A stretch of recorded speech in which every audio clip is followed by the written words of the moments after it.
The birds are flying down now.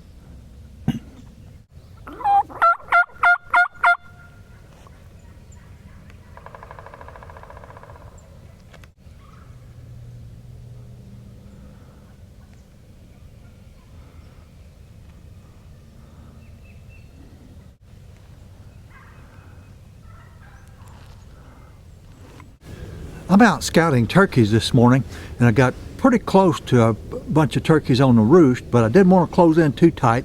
I stayed about 150 yards from them, and I listened to them gobble well before daylight and for a good while after daylight, and I got to watch a few of them fly down off the roost. And at one point I had turkeys within about 60 or 70 yards of me, but I just observed, watched what they did. A lot of gobbling going on, and they eventually just kind of drifted off, and when I figured they were 150, 200 yards away from me, well, I got up and snuck out of the area.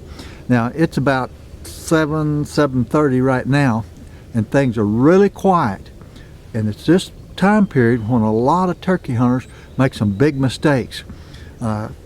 If I'd actually been hunting this morning, I'd stayed exactly where I was and waited those turkeys out, and probably with some calling could have killed a turkey right there. But all too often hunters get impatient and they get up and start moving around, and then they spook birds. So when you got birds close, they've come off the roost, you give them 2 or 3 hours before you get up and move.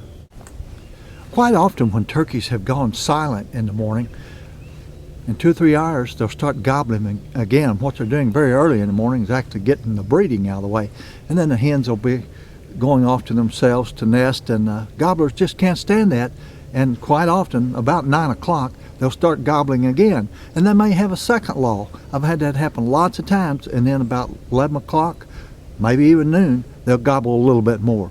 So the important thing is be patient and stick with them. One of the things you want to look for when you're out turkey scouting is, of course, discarded feathers. There's feathers, particularly if they look fresh, you know there's turkeys in the area. Of course, there's nothing like a turkey track. This is an old muddy road that's dried up in the last few days, but it is just covered with turkey tracks. And they're following this road right through the woods. This might be a good place to set up off to the side. Turkeys that roost along streams sometimes are high on ridge tops like this or down the sides of the hills, and they'll quite often just pitch off the roost and land right on these gravel bars.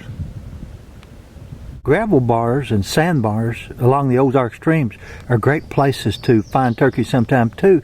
They'll come out on these bars to pick up grit and get a drink of water, but they also like to strut and gobble here to attract hens.